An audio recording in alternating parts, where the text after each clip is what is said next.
உம்மை இல்லாமல் இந்த உலகத்திற்கு ரட்சிப்பு இல்லை ஆண்டவரே. இந்த தேவாதி தேவன் நம்மை நடத்துகிற விதத்தை நினைத்தால் ஆச்சரியமான ஒரு காரியமாக இருக்குது. அனுதினம் நம்மை நம்மை நடத்தி வருகிற காரியத்தை நினைத்து அவரை ஸ்தோத்தரிக்க வேண்டும், அவரை துதிக்க வேண்டும். அல்லேலூயா தேவனுக்கே, அல்லேலூயா ராஜனுக்கே, தேவாதி தேவன் ராஜாதி ராஜன் என்றென்றும் நடத்துவார்னு சொல்லி இந்த பாடலை பாடலாம்.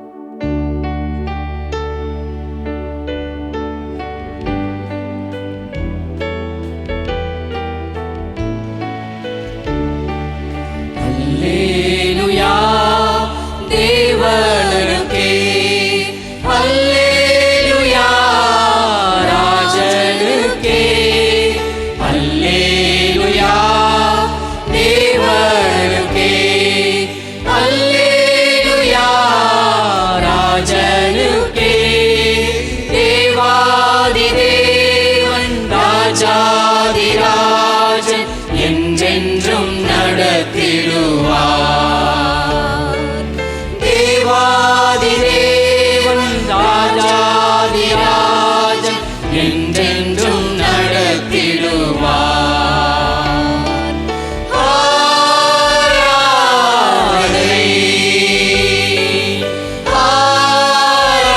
ஆராதனை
கனிவோடு நடத்திடுவார்.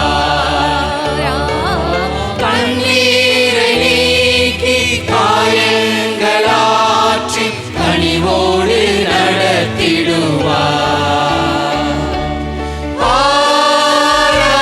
ஆராதனை ஆராதனை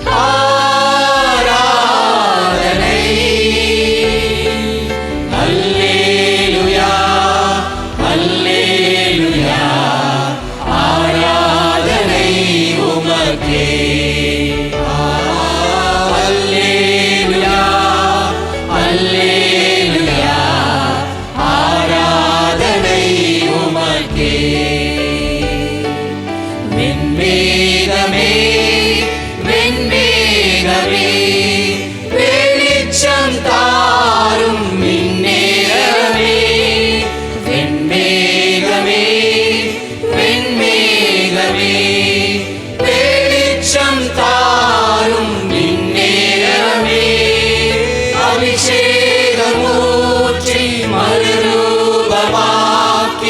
ஆற்றலை தந்திடுவார். அபிஷேகமூற்றி மறுரூபமாக்கி ஆற்றலை தந்திடுவார். ஆராதனை ஆராதனை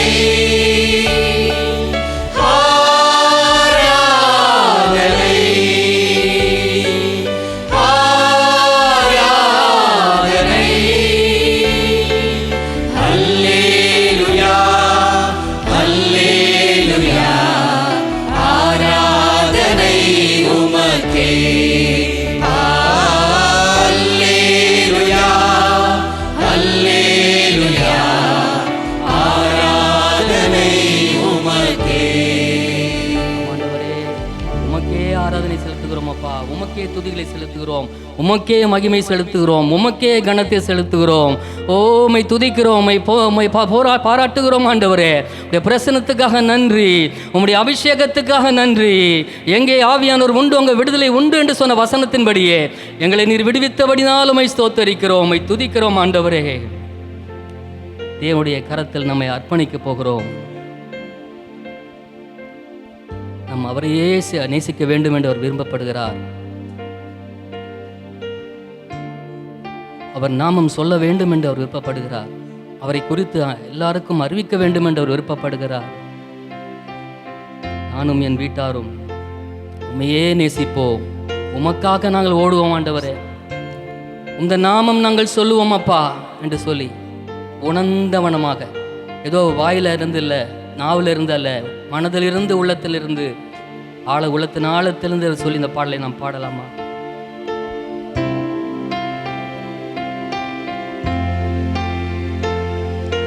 கைவிடா தெய்வமே,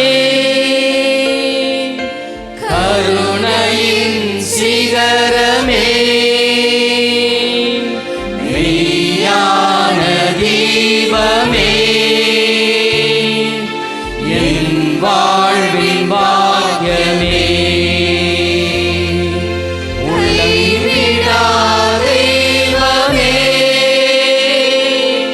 கருணையின் சிகரமே, மெய்யான தீபமே, என் வாழ்வின் பாக்கியமே, முழந்தாள் படியிட்டு முழுவதும் தருகிறேன், நான் முழந்தாள் படியிட்டு முழுவதும் தருகிறேன். Ebenezer, Ebenezer,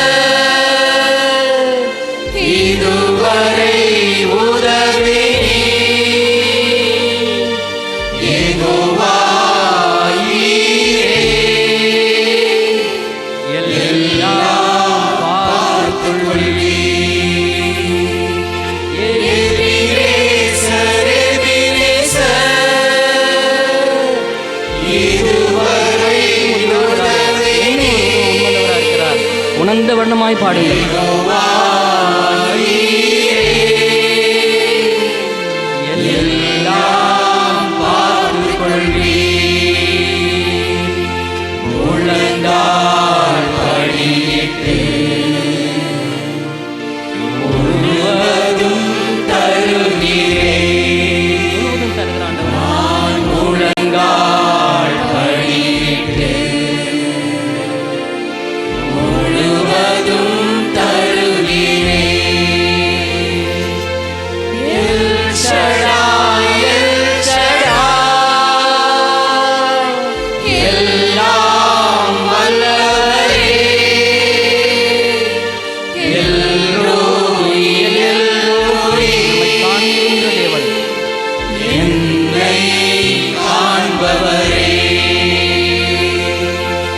L Shaddai, L Shaddai, எல்லாம் வல்லவரே, எல் ரோய், எல் ரோய், என்னை காண்பவரே, உள்ளங்கால் படியிட்டு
இயேசு கிறிஸ்து நாமத்தினாலே நான் உங்களை ஆசீர்வதிக்கிறேன், வாழ்த்துகிறேன்.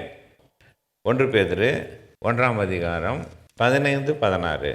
உங்களை அழைத்தவர் பரிசுத்தராயிருக்கிறது போல நீங்களும் உங்கள் நடக்கைகளில் எல்லாவற்றிலேயும் பரிசுத்தராயிருங்கள். நான் பரிசுத்தர், ஆகையால் நீங்களும் பரிசுத்தராயிருங்கள் என்று எழுதியிருக்கிறதே. அல்லேலூயா. இதை நம்ம பார்க்கும்போது கர்த்தர் நமக்கு கொடுக்குற ஒரு பெரிய ஒரு கட்டளை. தேவன் நம்மை தெரிந்து கொண்டார், தேவன் நம்மை பேர் சொல்லி அழைத்தார், நம்மை ஆசீர்வதித்து வழிநடத்தி கொண்டு வருகிறார். அவர் ஒரே நோக்கம், நாம் இந்த வாழ்க்கையை விட்டு பிரியும்போது கர்த்தரோடு நாம் இருக்க வேண்டும் என்று. ஏன்னா அது அந்த தேவனோடு கொடுக்குற இந்த ஐக்கியத்தை தான் சாத்தான் கெட்டு போயிட்டான் இல்லையா? அதனால் ஏதேன் தோட்டத்தில் தம்முடைய சாயலில் தம்முடைய சொந்த சுவாசத்தை ஊதி நம் நித்திய ஜீவனை கொடுத்து நமக்கு அவன் தேவனை மகிமையால் நிரப்பி அவனை ஆசீர்வதித்து அவனோட உலாவி கொண்டிருந்தார், அவனோடு வாசம் செய்து கொண்டிருந்தார். அதுதான் ஆண்டவர்களுடைய பிரியம். ஆனால் அந்த தேவனோடு கொண்டிருக்கிற அந்த ஐக்கியம், அவரை போல் இருக்கிற அந்த சாயலெல்லாம் நான் மனுஷன் பிசாசுக்கு செவி கொடுத்து எல்லாத்தையும் இழந்து போயாச்சு. ஆனாலும் நம்மேல் தேவன் வைத்த அன்பினால் நம்முடைய செல்லகுமாரனை அவர் உலகத்திலே இயேசு கிறிஸ்துவை அனுப்பி அதை நம் தேவனையும் நம்மையும் பிரிப்பதற்கு காரணமாக இருந்தது பாவம்.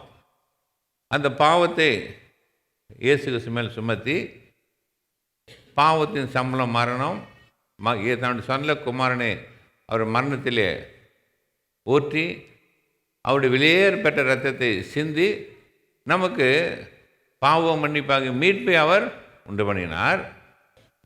பாவம் மன்னிப்பாக மீட்பு மட்டுமல்ல, கர்த்தர் மனுஷனோட வாசம் செய்ய அவர் மறுபடியும் ஆசை கொண்டார். அவர் அதாவது அப்படி அவரோட நம்ம வாசம் செய்யணும்னு தான் நம்ம தேவனுக்கு பிரியம். அதில் அந்த ரட்சிப்புக்கு முன்பாக ஏதேன் தோட்டத்தை விட்டு மனுஷனை அனுப்பிட்டு அவர் தனிமையாக இருக்க முடியல. அதுதான் மோசே கொண்டு ஆசரிப்பு கூடாரத்தை உண்டாக்கினார். அப்போ அந்த ஆசரிப்பு கூடாரத்தில் வந்து மக்களோட அவர் வாசம் செய்தார். பிறகு சாலமோன் மூலிமா ஒரு ஆலயத்தை கட்ட சொன்னார். சாலமோன் கட்டின ஆலயத்தில் தேவனுடைய பிரசன்னா ஒரு மகிமை தங்கி அங்கே மனுஷருக்குள்ளே அவர் வாசம் செய்தார். பிறகு இயேசு கிறிஸ்து உலகத்தில் வந்து அவர் நம்மோடு வாசம் செய்தார்.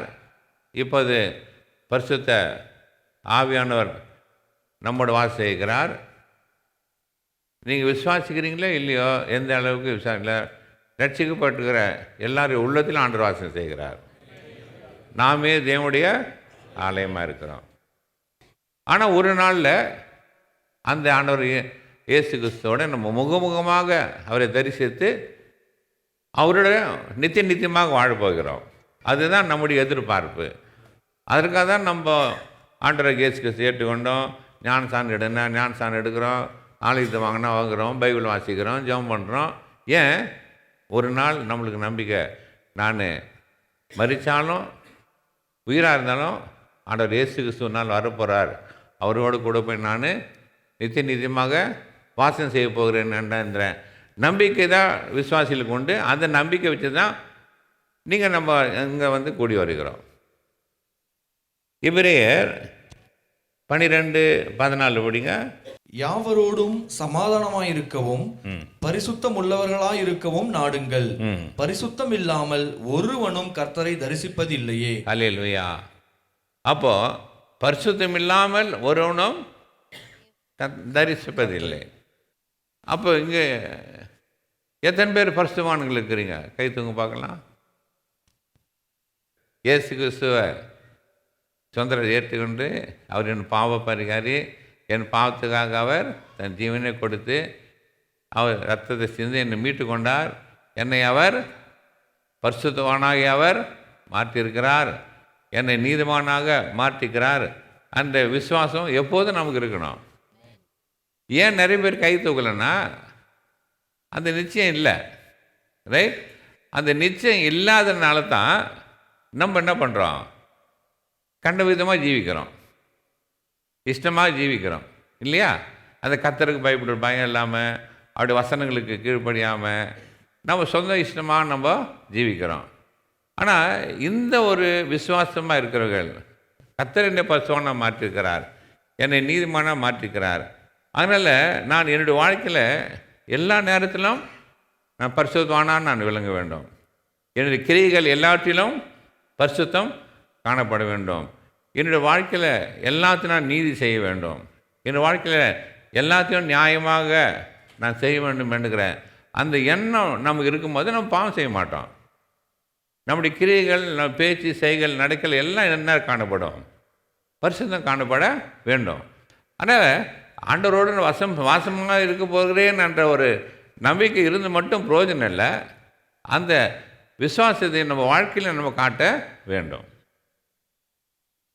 இப்போ அந்த டிவியில் பார்த்தவங்களாம் கேட்குறாங்க, என்ன பதில் சொல்லக்கூடாது, மட்டும் சொல்லுங்கள். அது சொல்கிறாரு, உங்களை அழைத்தவர் பரிசுத்தராக இருக்கிறது போல நீங்களும் உங்கள் நடைகள் எல்லாவற்றிலும் பரிசுத்தரான. அப்படின்னா என்ன அர்த்தம்? அது உங்கள் நடக்கைகள் எல்லாவற்றிலும் பரிசுத்தராக இருங்களேன்னா என்ன அர்த்தம்? அது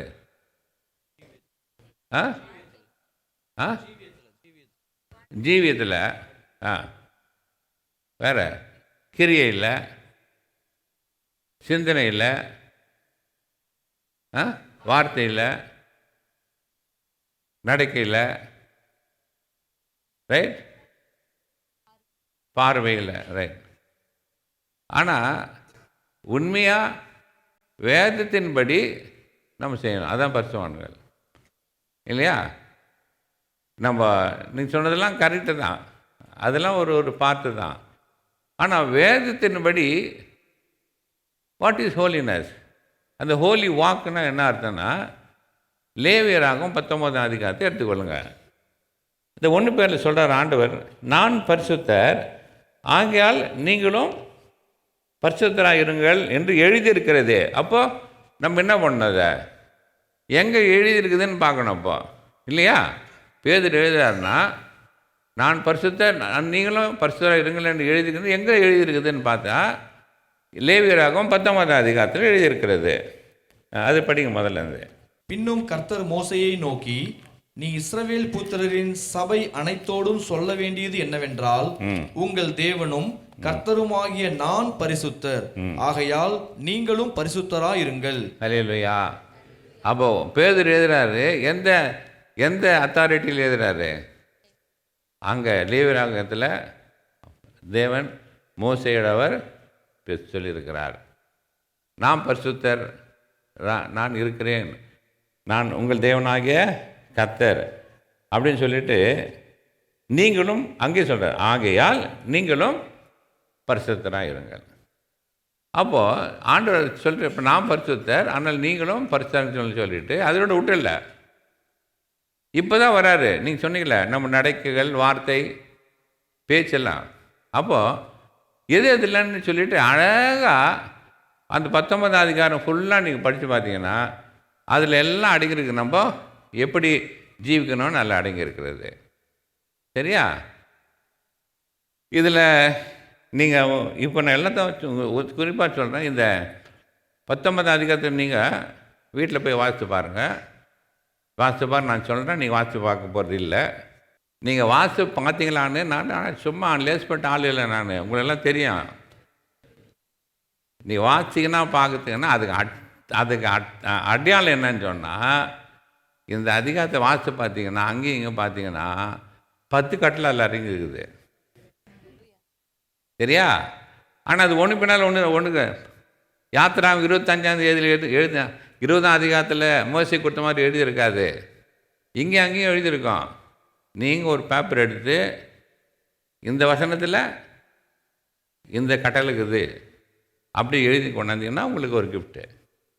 எக்ஸாம்பிள் படிங்க, திரும்ப 2ஆம் வசனம் படிங்க. 2ஆம் வசனம், நீ இஸ்ரவேல் புத்திரரின் சபை அனைத்தோடும் சொல்ல வேண்டியது என்னவென்றால், உங்கள் தேவனும் கர்த்தருமாகிய நான் பரிசுத்தர் ஆகையால் நீங்களும் பரிசுத்தராயிருங்கள். இருங்கள். இந்த வசனத்தில் நமக்கு தெரியும், ஆண்டவர் முதல் கட்டளை உங்கள் தேவனாகிய கர்த்தர் நானே, என்னை அன்றி உங்களுக்கு வேறு தேவர்கள் வேண்டாம். இந்த நான் உங்கள் தேவனாகிய கர்த்தர், நான் உங்கள் தேவனாகிய கர்த்தர்ன்னு நிறைய முறை வருது. அடுத்த வசனம் படிங்க. உங்களில் அவனவன் தன் தன் தாய்க்கும் தன் தன் தகப்பனுக்கும் பயந்திருக்கவும். புரியுதா? இப்போ 10 கட்டளையில் என்ன வருது? தாய் தகப்பனுக்கு கனம் பண்ணுங்கள்னு சொல்லிட்டு அதில் அது 5வது கட்டளை. அடுத்த வசனம், என் ஓய்வு நாட்களை ஆசரிக்கவும் கடவீர்கள். அதனால் அது ஒரு கட்டளை இருக்குது இல்லையா? அது எத்தனாவது கட்டளை? 4வது கட்டளை. அடுத்த வசனம், நான் உங்கள் தேவனாகிய கர்த்தர், விக்கிரகங்களை நாடாமலும் வார்ப்பிக்கப்பட்ட தெய்வங்களை உங்களுக்கு உண்டாக்காமலும் இருப்பீர்களாக. இது எத்தனாவது கட்டளை? புரியுதா? நான் சொல்கிற பாயிண்ட் புரியுதா? அப்போ நீங்கள் என்ன எப்படி எழுதி வரணும்? 3ஆம் வசனத்தில் 5வது கட்டளை, இது 4வது கட்டளை, 4வது வசனத்தில் 2வது கட்டளை சொல்லிவிட்டு 10 கட்டளையும் எந்த வசனத்தில் கொண்டு எழுதி வரணும். புரியுதா? அப்போ தான் தெரியும் நீங்கள் படிச்சுக்கிறீங்கன்னு தெரியுது. சரியா? சரி, இப்போது நம்ம பார்க்கலாம். 2வது வசனத்தில் உங்கள் தேவனாகிய கர்த்தராகிய நான் பரிசுத்தர், ஆகையால் நீங்களும் பரிசுத்தாருங்கள்னு 1ஆம் கட்டத்தில் நம்ம சொல்லுது. இந்த உலகத்தில் நமக்கு ஒரே தெய்வம்தான், நம்மை படைத்த சிருஷ்டித்த சர்வ வல்லமையுள்ளாகிய தேவன், அவர் பரிசுத்தர். இந்த உலகத்தில் அவர் அல்லாமல் வேறு தெய்வம் கிடையாது. அவர் இல்லாமல் அவருக்கு ஒப்பானவர்கள் யாருமே கிடையாது. எல்லா தேவர்களிலும் பெரியவர் யார்? நம்முடைய தேவனாகிய கர்த்தர். அதனால் நம்முடைய வாழ்க்கையில் எங்கே போனாலும் நம்முடைய தேவனாகிய கர்த்தருக்கு பயப்படுற பயத்தோடு அவர் சொல்படி அவருக்கு பிரியமாக நம்ம ஜீவிக்க வேண்டுங்கிற எண்ணம் நம்ம மனசில் எப்போதும் இருக்கணும். ஏன்னா நம்ம படைத்த தேவன் அவர் பரிசுத்தர். அவர் ஒருவர் தான் தேவன், அவர் தான் உண்மையான தேவன். உலகத்தில் எத்தனோ தெய்வங்கள் இருக்குது, இந்தியாவில் குறைச்சலே இல்லை. ரைட்? ஆனால் நமக்கு இப்போ தெரிஞ்சு போச்சு, நம்ம சிருஷ்டித்தவர், உலகத்தையும் சிருஷ்டித்தவர், நம்ம சிருஷ்டித்தவர், நம்ம ரட்சித்தவர், இப்போ நம்ம ஆண்டு கொண்டு வழிநடத்துகிறவர் நம்முடைய தேவனாகிய கர்த்தர், நம்முடைய பிதாவாகிய தேவன், நம்ம ரட்சராகிய இயேசு கிறிஸ்து. அதனால் அவரை மட்டும்தான் நம்ம சேவிக்க வேண்டும். மற்ற தெய்வங்களையோ நிறைய பேர் மனுஷரை சேவிக்கிறாங்க இல்லையா? காலையில் போய் கீழே வந்துடுறானுங்க. ரைட்? மனுஷரை தூக்கி வைக்கிறாங்க. சில பேருக்கு பணம் தான் தெய்வம் இல்லையா? சிலருக்கு பணம் தான் தெய்வம். சிலருக்கு எல்லாத்துலேயும் பெஸ்ட்டு காரு, பெஸ்ட்டு வீடு அப்படின்னு சொல்லிட்டு அவனுக்கு இந்த உலக பிரகாரமாக உலகம்தான் அவனுக்கு தெய்வமாக இருக்கிறது. விசுவாசிங்க, நமக்கு இதெல்லாம் ஆண்டவர் கொடுப்பார். நம்மளுக்கு முதல்ல தேவனுடைய ராஜ்யத்தின் நீதியும் தேடும் போது இவெல்லாம் ஆண்டவர் நம்ம கொடுப்பார். இவைகளே நம்ம தெய்வமாக கொள்ளக்கூடாது, இவைகளே நம்ம நம்பி ஜீவிக்க கூடாது. மனுஷனையும் நம்ம புத்தியும் நம்ம பணத்தையும் ஜீவிக்கூடாது. நான் வாழ்க்கையில் ஆண்டவர் ஒருவர் மட்டுமே நம்பி ஜீவிக்கணும், அவரையே சேவிக்க வேண்டும், அவரையே நம்பி விசுவாசி நம்ம கூட ஓட வேண்டும். சரியா? எல்லா காரியத்திலையும் நம்ம நீங்கள் இந்த உலகத்தையும் சிஷ்யத்த தேவன் நம்மளோடு இருக்கிறார் என்று உங்களுக்கு நம்பிக்கை இருக்குமானால் நீங்கள் எந்த விஷயத்திலும் அங்கேயும் ஓட மாட்டீங்க, மற்ற காரியங்கள் மேலே நீங்கள் நம்பிக்கை வைக்க மாட்டீங்க. என்னை சிஷ்யத்த தேவன், என்னை ரட்சித்த தேவன் என்னை வழி நடத்துவார், என் தேவைகளை சந்திப்பார், என்னை ஒருபோதும் கைவிட மாட்டார், எனக்காக யுத்தம் செய்து அவர் வெற்றியை தருவார் என்கிற அந்த நம்பிக்கை நமக்கு இருக்கும். அதனால் அவரையே நம்பி ஜீவிக்க வேண்டும். 2வது கட்டளை, உங்களில் அவனவன் தன் தன் தாய்க்கும் தன் தகப்பனுக்கும் பயந்திருக்க வேண்டும். பாருங்க, இது 5வது கட்டளை. இதை கொண்டாந்து நேரம் எங்கே வைக்கிறாரு? ஆல்மோஸ்ட் முதல் கட்டளைன்னு வைக்கலாம். முதல் தேவனை கர்த்தர், ஓகே, பரிசுத்தர் அதெல்லாம் சொல்கிறார். அப்போது நல்லா கவனிங்க. நீங்கள் இது சின்ன பசங்க நாம் சொல்கிறோம் தாய் தகவல் கீழ்ப்படின்னு, ரைட்? அது சின்ன பசங்க சொல்கிறது. பெரியவனாக நம்மளுக்கு தான் ஆண்டவர் இது எழுதி வச்சுக்கிறாரு, வேறு மாதிரி எழுதி வச்சுக்கிறாரு. தாயும் தகவல்னு கீழ்ப்படி. அது படிங்க.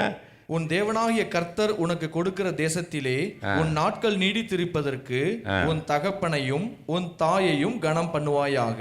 கனம் பண்ணுவாயாக. அல்லேலூயா. அங்கே கனம் பண்ணுவாயாகன்னு சொல்லுது. எபேசியரில் உன் தாய் தகப்பனை நீ கீழ்ப்படிவாயான்னு சொல்லியிருக்குது. இங்கே தங்க பயந்திருப்பாயாக, ரைட்? ஒருவன் தாய் தகப்பனுக்கு பயந்து இருக்கும்போது ஆட்டோமேட்டிக்கலாக கீழ்ப்படிவான், ஆட்டோமேட்டிக்கலாக தாய் தகப்பனுக்கு அவன் கனம் பண்ணுவான். அதனால் இங்கே ஆண்டவர் சொல்கிறாரு, தன் தாய் தகப்பனுக்கு நம்ம கீழ்ப்படிந்திருக்க வேண்டும். இப்போ இந்த நாட்களிலே நம்ம பார்க்கும்போது, கடைசி நாட்களிலே அநேக பேர் தன் தாய் தகப்பன் மார்க்க கொடுக்க வேண்டிய கனத்தை கொடுக்கறதில்ல, அவர்களுக்கு செய்ய வேண்டிய கடமையை செய்கிறதில்ல. அவருக்கு தாய் தகவல் பயப்படுகிற பயம் பிள்ளைங்களுக்கு இல்லை, இல்லையா? ஏன்னா இந்த கடைசி நாளில் பிள்ளைகள்லாம் பெற்றோருக்கு கீழ்ப்படியாதெல்லாம் போயிடுவாங்க. அப்போ கீழ்ப்படியாத போனோன்னா தாய் தகப்பனுக்கு கீழ்ப்படியாமல், அவருக்கு பயப்பட பயம் இல்லாமல், அவர்களை கனம் பண்ணாமல், அவர் செய்ய வேண்டிய கடமை செய்யாமல், அவரிடத்தில் அன்பு கூறாமல் அநேக பேர் இந்த நாட்களிலே தாய் தகப்பன்மாருக்கு என்னத்தை தேடுறாங்க? எந்த ஹோமில் போட்டுடலாம். உன்னை பெற்று தான் வயிற்றை கட்டி வயதை கட்டி உனக்கு அங்கே வாங்கி கடன் வாங்கி இங்கே கடன் வாங்கி உனக்கு படிப்பு கொடுத்து உன்னை பெரிய ஆளாக்கி உன்னை திருமணம் ஆக்கி பண்ணிட்டோடனே, இவன் வளர்ந்து தான் குடும்பம் வளர்ந்தோடனே பெற்றோருக்கு கொடுக்க வேண்டிய கனத்தை கொடுக்காம, அவருக்கு பயப்படுகிற பயம் இல்லாமல் என்ன பண்ணுறான்? பெற்றோரை கைவிட்டுறாங்க. அவங்க செய்ய வேண்டிய கடமை செய்கிறதில்ல, அவர்களுக்கு உதவி செய்கிறதில்ல. சாப்பிட்டாங்களா, கொண்டாங்களா, வசதியாக இருக்கிறாங்களா, அவங்களுக்கு வியாதி வந்தால் ஹாஸ்பிட்டல் போகிறாங்களா, அந்த வியாதிக்கு என்ன நம்ம சிகிச்சை செய்கிறது, அந்த ஒரு கவலை இல்லாமல் கல்யாணம் கட்டி தான் குடும்பம் தான் பொண்டாட்டி அப்படி தானே போகிறாங்களோடைய, தான் பெற்று எடுத்து தன்னை ஒரு ஆளாக்கி வளர்த்த தாய் தகப்பனுக்கு செய்ய வேண்டிய கடமை, அவருக்கு பயப்படுகிற பயம், அவருக்கு கொடுக்க வேண்டிய கனத்தை, அவரத்தில் அன்பு செலுத்தாமல் இருப்பதனால தான் இன்றைக்கி எந்த ஆர்ஃபனேஜில் கொண்டு போய் விடலாம், எந்த ஹோம் ஃபார் ஏஜில் கொண்டு போய் விடலாம் அப்படின்னு மெட்ராஸ்லேயே இப்போது அப்படி தான் ஓடுது. இப்போது ஹோம் வச்சு நடத்துறதுக்கு. அப்போ நல்லா யோசிச்சு பாருங்கள் விசுவாசிகளை. பரிசுத்தம் அப்படின்னு சொன்னால் என்ன? அஃப்கோர்ஸ் கர்த்தரை விசுவாசிங்க, அவர் ஒருவர் தான் கனம் பண்ணுங்க, அவர் ஆராதிங்க, அவரை சோத்திரம் பண்ணுங்க, அவரை துதி செலுத்துங்க, அவரை ஆராதிங்க. தட் இஸ் முதல்ல. ரெண்டாவது பரிசுத்தம்னு சொன்னால் நம்ம பெற்ற தாய் தகப்பன்னு கொடுக்க வேண்டிய கனத்தை கொடுக்கணும், அவருக்கு செய்ய வேண்டிய கடமையை செய்யணும், அவர்த்தில் அன்பு கூறணும், அவருக்கு பயப்படுகிற அந்த பயத்தோடு நம்ம ஜீவிக்க வேண்டும்.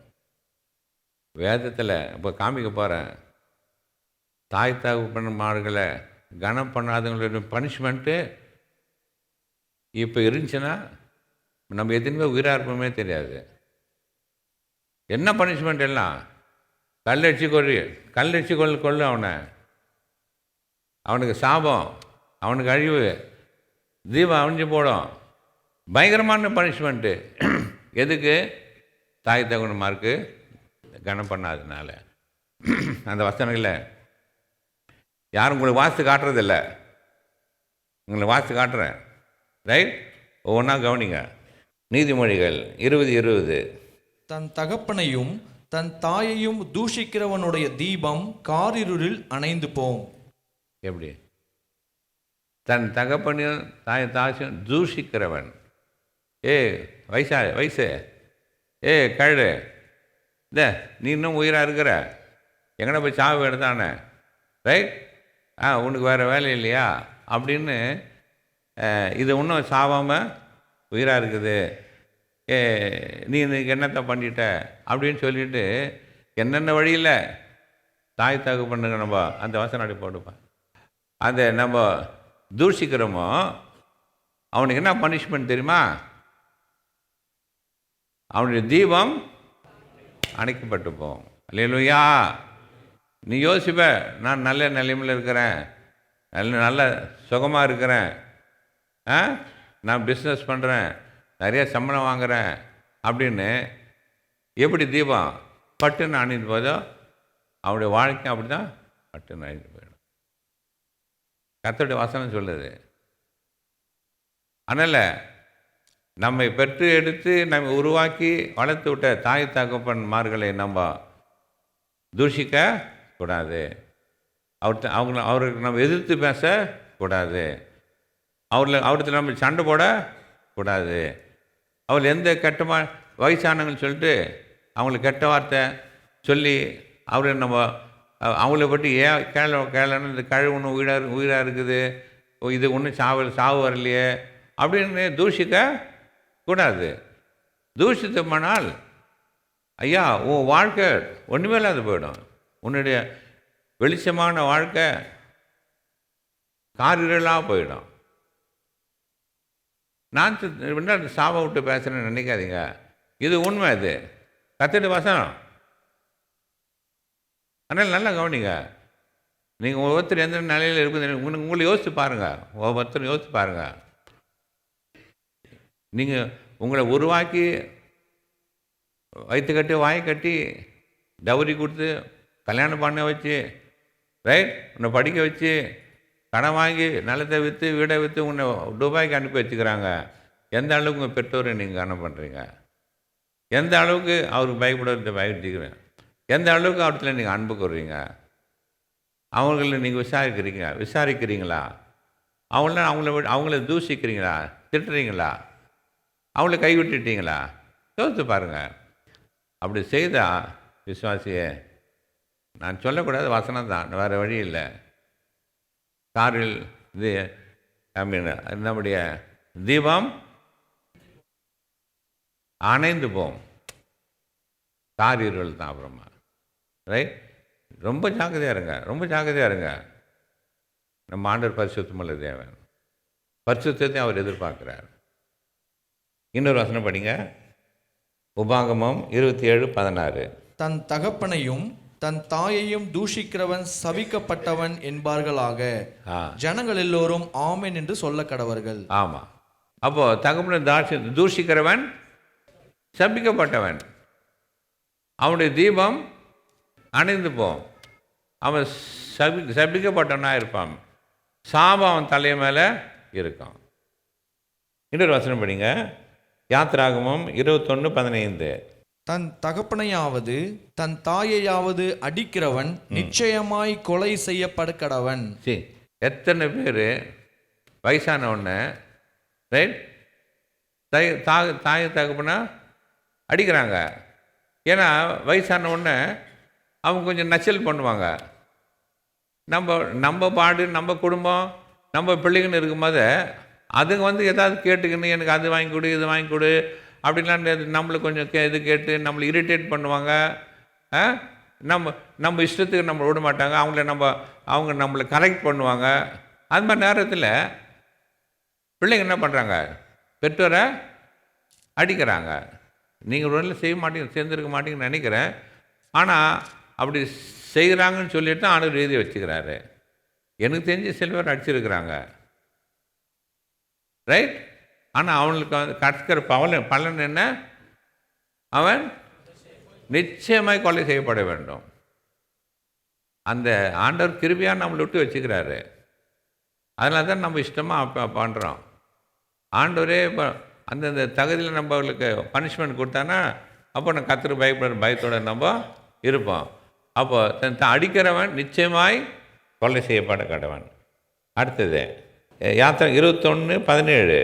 தன் தகப்பனையாவது தன் தாயையாவது சபிக்கிறவன் நிச்சயமாய் கொலை செய்யப்பட கடவன். ஆமாம். சில பேர் என்ன பண்ணுறாங்க? தாய் தகப்பனை சபிக்கிறாங்க. நீ என்ன ஒன்றும் உயிராகிற, எங்களை எங்கே உயிரை வாங்கினுக்கிற, சும்மா கடு போக சேர வேண்டிய சேராமல் அப்படின்னு சொல்லிட்டு தாய் தகப்பன மாதிரி என்ன பண்ணுறாங்க, சபிக்கிறாங்க. சில சமயத்தில் நீ எனக்கு என்ன பண்ணிட்ட, நீ எனக்கு ரொம்ப பண்ணிட்டியா, அப்படி அவங்க பாரு இவங்கள பாரு அப்படின்னு அநேக காலத்தில் தாய் தகவனை சபிக்கிறாங்க. விசுவாசிகளே, தாயும் தகப்பனையும் சபிக்கிறவன் நிச்சயமாய் கொலை செய்யப்பட வேண்டும். ஆண்டவர் அதை எப்படி செய்வான்னு எனக்கு தெரியாது. உங்களுக்கு முன்பாக வசனங்களாக நான் வைக்கிறேன், அவ்வளோதான். ரைட்? வசனம் உங்களே நீங்களே ஆராய்ச்சி பார்த்துக்கலாங்க. பனிஷ்மெண்ட் ஆண்டவர் கிருபையாக இருக்கிறாரு, இரக்கமாக இருக்கிறாரு. ஆனால் ஜாக்கிரதையா இருங்க, வசனம் தான், வசனம் நியாயத்து இருக்கும். ரைட்? அது ஒருபோதும் பொய்யாகாது. அது சரி. அடுத்த ஒன்று படிங்க. நீதிமொழிகள் 28:24. தன் தகப்பனையும் தன் தாயையும் கொள்ளையிட்டு அது துரோகமல்ல என்பவன் பால் கடிக்கிற மனுஷனுக்கு தோழன். சரி, தன் தகப்பனையும் தாயும் கொள்ளை அடிக்கிறவன், அவருடைய காரியத்தெல்லாம் எடுத்து அவங்கள கொள்ளை அடிக்கிறது, அவங்களுக்கு நல்லா இருக்கிற மாதிரி அவங்களுடைய பணம் அதெல்லாம் எடுத்து கொள்ளை அடிக்கிறவன் பால் கடிக்கிற மனுஷனுக்கோ தோழன். யோசிச்சு பாருங்க. நம்ம பெற்ற தாய் தகப்பனமே நம்ம கனம் பண்ணி அவர் செய்ய வேண்டிய கடமை செய்து அவர்கிட்ட அன்பு கூர்ந்து அவருக்கு நல்ல சாப்பாடு கொடுத்து நல்ல வீடு கொடுத்து அவர்கள் வியாதியாக இருக்கும்போது அவர்களை கொண்டு போய் ஹாஸ்பிட்டலில் கொண்டு போய் சேர்த்து, இதுதான் பிள்ளைகளுடைய கடமை. அப்போ தான் ஆசீர்வாதமாக இருப்போம். ரைட்? அப்போ இவைகளெல்லாம் நம்ம செய்யாதிருப்போம்னால் தட் மீன்ஸ் பெற்றோரை நம்ம கொள்ளையடிக்கிறவர்களாக காணப்படுகிறோம். அப்போ அவன் பாழ்கடிக்கிற மனுஷனுக்கு தோழன். நீதிமொழிகள் 30:17. தகப்பனை பரியாசம் பண்ணி தாயின் கட்டளையை அசட்டை பண்ணுகிற கண்ணை நதியின் காகங்கள் பிடுங்கும், கழுகின் குஞ்சுகள் தின்னும். இது என்ன பாருங்க. இந்த வசனம்லாம் படிச்சுருக்கிறீங்களா? இதெல்லாம் படிக்கிறதில்ல. கர்த்தர் என் கண்மலையும் கோட்டையும் பலனாக இருக்கிறார், நான் உன்னை விட்டு விலகுவதும் இல்லை, என்னை கைவிடுவதும் இல்லை, நீர் பாய்ச்சலான தோட்டத்தை போல் இருப்பாய். அப்படியா? இந்த வசனம்லாம் படிக்கணும்யா. அதுதான் வேதத்தை முழுசாக படிக்கணும். ரைட்? முழுசாக படிக்கணும். சங்கீதம் 23 மட்டும் படிக்கக்கூடாது, 121 சங்கீதம் மட்டும் படிக்கக்கூடாது. ரைட்? ஊருக்கு போகும்போது 91 சங்கீதம் மட்டும் படிக்கக்கூடாது. சரியா? இது மாதிரி வசனம்லாம் படித்து நம்ம விசுவாசியில் நம்முடைய கர்த்தருடைய ஆசீர்வாதத்தை நம்ம பெற்றுக்கொள்ளணும். கர்த்தருடைய சாபத்துக்கு நம்ம போய்விடக்கூடாது. அப்போது இதை பார்க்கும்போது தன் தகவல் பரியாசம் பண்ணி தாயின் கட்டளைகளை ஆசிரியர் பண்ணுற கண்களே நதியின் காகங்கள் பிடுங்கும், கழுகுகள் குஞ்சுகளும் தின்னும். இந்த வசனம்னா நம்மளுக்கு மனசில் இருந்துச்சுன்னா, சப்போஸ் இந்த வசனம்லாம் நம்ம வீட்டில் நானே உன் பரிகார கத்த நான் உன்னை விலகுவது பதில் இந்த வசனங்கள்லாம் நம்ம கொஞ்சம் போட்டு இருந்தோம்னா என்ன அழகாக இருக்கும். யோசிச்சு பாருங்க. ரைட்? ஆனால் இந்த வசனம்லாம் யாருன்னா போடுறாங்களா நம்மளுக்கு? அதனால் இந்த மாதிரி வசனம் நம்ம தேடி வாசிக்கணும். பரிசுத்தம்னா என்ன? வாட் இஸ் பரிசுத்தம்? நீதிமொழிகள் 1:8-9 படிங்க. என் மகனே, உன் தகப்பன் புத்தியை கேள், உன் தாயின் போதகத்தை தள்ளாதே. அவைகள் உன் சிரசுக்கு அலங்காரமான முடியும், உன் கழுத்துக்கு சரப்பணியுமாயிருக்கும். அல்லேலூயா. அப்போது நம்ம கர்த்தருடைய பெற்றோருடைய புத்திமதிக்கு, ஏன்னா அவங்களுடைய எக்ஸ்பீரியன்ஸ், அவங்க கடந்து வந்த பாதை, அவர்கள் பட்ட பாடுகள், அவர்களெல்லாம் நமக்கு ஒரு அட்வைஸாக கொடுக்கும்போது அதை ஏற்றுக்கொள்ளணும். ஆனால் இப்போது பிள்ளைங்களுக்கு இந்த கம்ப்யூட்டர் நாலேஜு நிறைய ஆகிடுச்சு. அதனால் எது கேட்டாலும் you don't know daddy, you don't know anything மம்மின்றானுங்க. ஆனால் அவங்க கடந்து வந்து அவங்க எக்ஸ்பீரியன்ஸ் உங்களுக்கு ஒரு காலம் கிடைக்காது. அதனால் நிறைய காரியத்தில் அவங்க அடிபட்டு வந்திருப்பாங்க, சில காலத்தில் அனுபவித்து வந்திருப்பாங்க. அதனால் பெற்றோருடைய புத்திமதியில் நம்ம கேட்க வேண்டும். நீதிமொழி 23:22. உன்னை பெற்ற தகப்பனுக்கு செவி கொடு. உன் தாய் வயது சென்றவளாகும் போது அவளை அசட்டை பண்ணாதே. அவளை அசட்டை பண்ணாதே பண்ணாதே. ஆனால் அவளுக்கு கொடுக்குற அட்வைஸ், அவங்களுக்கு நம்மளுக்கு சொல்லுகிற காரியத்தில் அவளுக்கு கீழ்ப்படிந்து நடந்துக்கும் போது வயதானவர்களுக்கு நம்ம அவர் அது அசட்டை பண்ணாமல் வரும்போது பண்ணலன்னா பனிஷ்மெண்ட்டு உபாகம் 21:18 படிங்க. தன் தகப்பன் சொல்லையும் தன் தாயின் சொல்லையும் கேளாமலும் அவர்களால் தண்டிக்கப்பட்டும் அவர்களுக்கு கீழ்ப்படியாமலும் போகிற அடங்காத துஷ்ட பிள்ளை ஒருவனுக்கு இருந்தால் அவன் தகப்பனும் அவன் தாயும் அவனை பிடித்து அவன் இருக்கும் பட்டணத்தின் மூப்பரிடத்திற்கும் அவ்விடத்து வாசலுக்கும் அவனை கொண்டு போய் இங்க கொண்டு வரணும். என்கிட்ட சரி, எங்கள் மகனாகிய இவன் அடங்காத துஷ்டனாய் இருக்கிறான், எங்கள் சொல்லை கேட்க மாட்டேன்றான், பெருந்தீனிக்காரனும் எப்போ பார்த்தாலும் பர்கரு கேவ்சின்னு அடிக்கிறான், குடியனுமாய் இருக்கிறான் என்று பட்டணத்தின் மூப்பரோடே சொல்வார்களாக. அப்பொழுது அவன் சாகும்படி படிங்க அவன் சாகும்படி அந்த பட்டணத்து மனிதர் எல்லாரும் நீங்க எல்லாம் சேர்ந்து இப்படி யாருன்னா கொண்டு நிக்க வச்சீங்கன்னா என் முன்னால நீங்க எல்லாம் சேர்ந்து மனிதர் எல்லாரும் அவன் மேல் கல்லெறிய கடவர்கள். இப்படியே தீமையை உன் நடுவிலிருந்து விலக்கி போட வேண்டும். இஸ்ரவேலர் எல்லாரும் அதை கேட்டு பயப்படுவார்கள். இப்படி ஒரு ரூல் நம்ம செய்தோம்னா நம்ம பிள்ளைங்களாம் தங்க கட்டிங்களா இருக்கும். ரைட்டா? சரியா? இதெல்லாம் எங்கேருந்து நான் சொல்ல, வேதத்தில் தான் சொல்லுது. ஆனால் நீங்கள் தாய் தகவன் கீழ்ப்படிந்து பயந்து இருப்பீர்கள், உங்களுடைய வாழ்நாள் நீடித்திருக்கும், அது நல்லதாக இருக்கும், அது அந்த நியாயம்தான், அதில் அன்பு உங்களுடைய வாழ்க்கையில் நீங்கள் சுகித்து சந்தோஷமாக ஆசீர்வாதமாக இருக்கலாம். சரியா? இந்த நாளிலே ஆண்டியோடைய தம்பி பாஸ்டர் ஹலன் டேனியல் அவர் மனைவியோடு வந்திருக்கிறாரு. அவர் நம்ம இப்போ இருக்கிறவங்களுக்கு புதுசாக இருக்கும், அவர் நிறைய முறை நம்ம சபைக்கு வந்து பிரசங்கம் பண்ணியிருக்கிறாரு. பாடல் பாடும்போது நாம் கர்த்தருக்கு காணிக்கை படிக்கலாம். அதற்கு பால் பேண்ட்ஸ் நம்மை வழிகாட்டுவாங்க. தானம் நான் அனுபவித்தேன், சிநேகம் இனி மறப்பதில்லை, இயேசுவே எந்தன் பிரியமே நீர் போதும் என் வாழ்விலே. தெரிஞ்ச பாடல் தான், செய்து பாடுவோம். கர்த்தருக்கு ஸ்தோத்திரம்.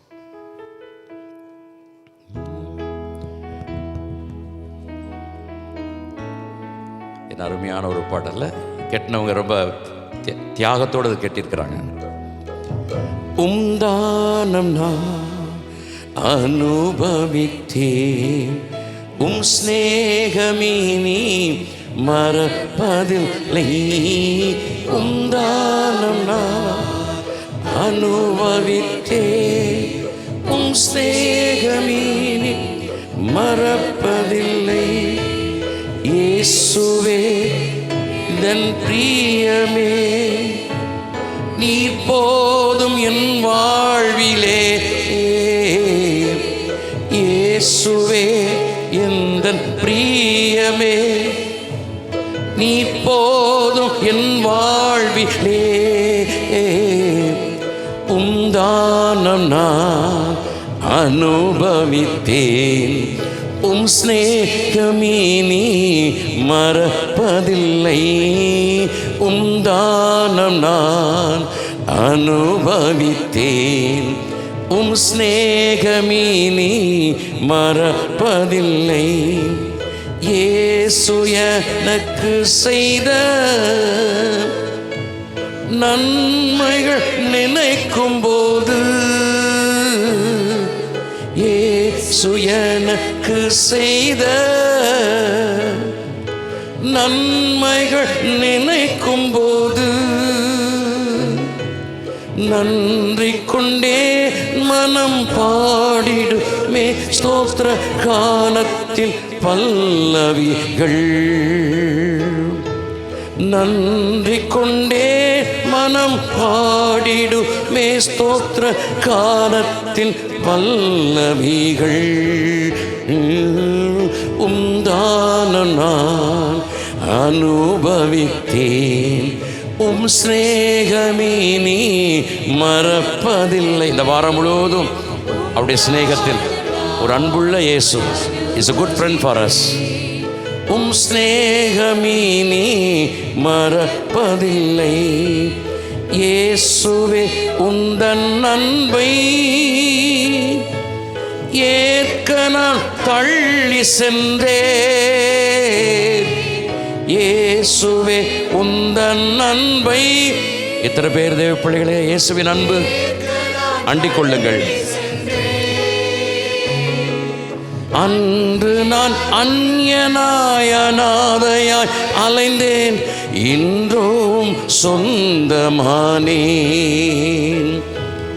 அன்று நான் அந்நியனாய் அநாதையாய் அலைந்தேன், இன்றும் சொந்தமானேன். உம்தானம் நான் அனுபவித்தேன். எவ்வளோ பெரிய ஒரு தானம் தேவ பிள்ளைகளே.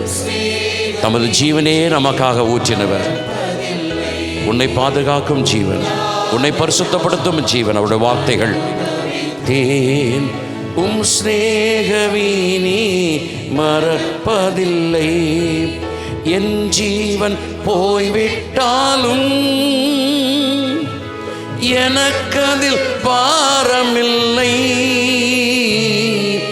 என் ஜீவன் போய்விட்டாலும்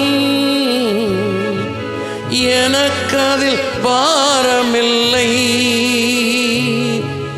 எந்தனின் ஆத்துமா நித்திய ஜீவன் பெற இயேசுதான் ஏற்றுக்கொண்டார். எந்தனின் ஆத்துமா நித்திய ஜீவன் பெற இயேசுதான் ஏற்றுக்கொண்டார்.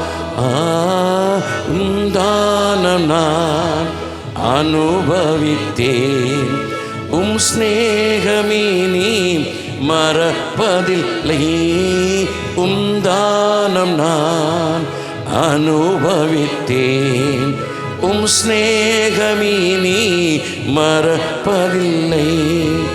இயேசுவே என் எம்மே நீர் போதும் என் வாழ்விலே, இயேசுவே எந்தன் பிரியமே நீர் போதும் என் வாழ்விலே, உம் தானம் நான் அனுபவித்தேன், உம் ஸ்நேகமினி மறப்பதில்லை, உம் தானம் நான் அனுபவித்தேன், உம் ஸ்நேகமினி மறப்பதில்லை.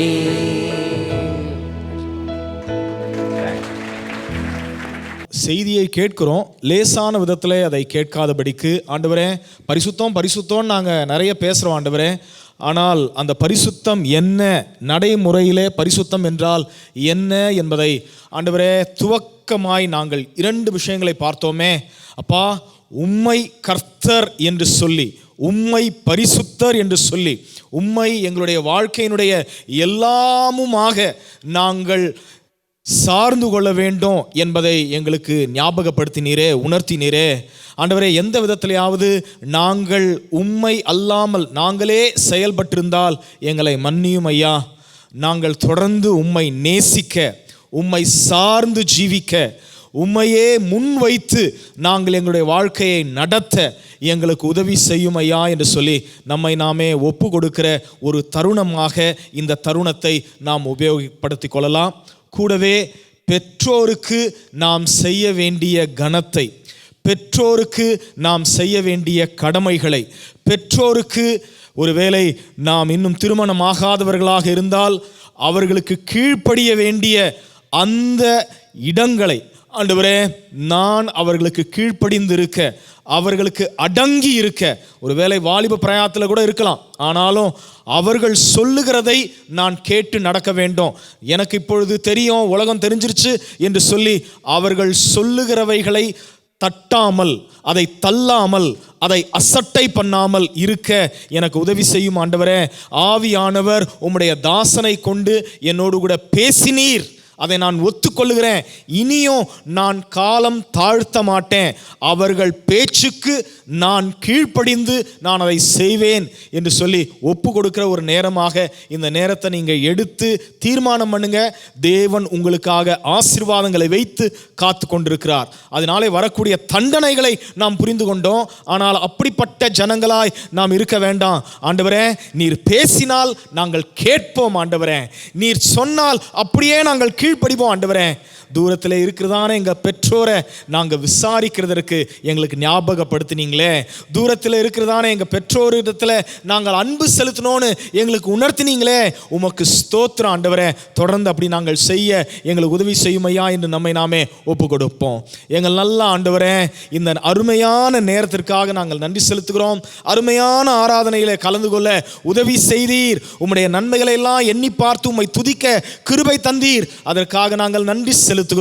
தொடர்ந்து உம்முடைய தாசனை கொண்டு எங்களோடு கூட பேசின ஒவ்வொரு வார்த்தைக்காகவும் உம்மை உள்ளத்தின் ஆழத்திலிருந்து நாங்கள் ஸ்தோத்தரிக்கிறோம் ஐயா. உம்முடைய ஆவியானவர் உணர்த்தினபடியே உம்மை நாங்கள் எங்களுடைய வாழ்க்கையினுடைய மையத்தில் வைத்துக்கொண்டு எல்லாவற்றிற்கும் உம்மையே சார்ந்து கொள்ள, உம்மையே உயர்த்த, உமக்காக வாழ எங்கள் ஒவ்வொருவருக்கும் உதவி செய்வீராக. அதே போல ஆண்டவரே, எங்களுடைய பெற்றோருக்கு நாங்கள் செய்ய வேண்டியவைகளை நாங்கள் கனம் பண்ண வேண்டிய ஆண்டவரே விதத்தை எங்களுக்கு உணர்த்தினபடினாலே நன்றி. ஒருவேளை ஆண்டவரே, கணவர் பெற்றோருக்கு அப்படி கனம் பண்ணும் பொழுது மனைவி ஒத்தாசை செய்ய, அதற்கு கூட நிற்க உதவி செய்வீராக. அதே போல மனைவியினுடைய பெற்றோரை கனம் பண்ணும் பொழுதும், அவர்களுக்கு செய்ய வேண்டிய கடமைகளை செய்யும் பொழுதும் கணவர் கூட நிற்கிறதற்கு உதவி செய்யும்படியாய் உணர்த்தும் ஐயா. தொடர்ந்து அதன் மூலமாய் கிடைக்க வேண்டிய ஆசீர்வாதங்களை உம்முடைய ஜனங்கள் பெற்று அனுபவிப்பார்களாக. இந்த வாரம் முழுவதும் இருக்கிற எல்லா ஊழியங்களையும் உம்முடைய தூய கரங்களில் ஒப்பு கொடுக்கிறோம். ஒவ்வொன்றிலேயும் கர்த்தருடைய ஆசீர்வாதம் நடத்துதல் காணப்படும்படியா நாங்கள் ஒப்பு கொடுக்கிறோம். குறிப்பாய் ஞான ஸ்நானத்திற்கென்று ஆண்டவரே தீர்மானத்திலே தடுமாறுகிறவர்களை தீர்மானிக்க பண்ணுவீராக. அதனுடைய ஆசீர்வாதத்தை பெற்றுக்கொள்ள அவர்கள் தீர்மானித்து உடன்படிக்கையில் வருவதற்கு உதவி செய்வீராக. தொடர்ந்து புதிதாய் உம்முடைய சன்னிதானத்திலே ஜனங்களை கொண்டு வருவதற்கு எங்களை பயன்படுத்துவீராக ராஜா. நன்றி செலுத்துகிறோம்.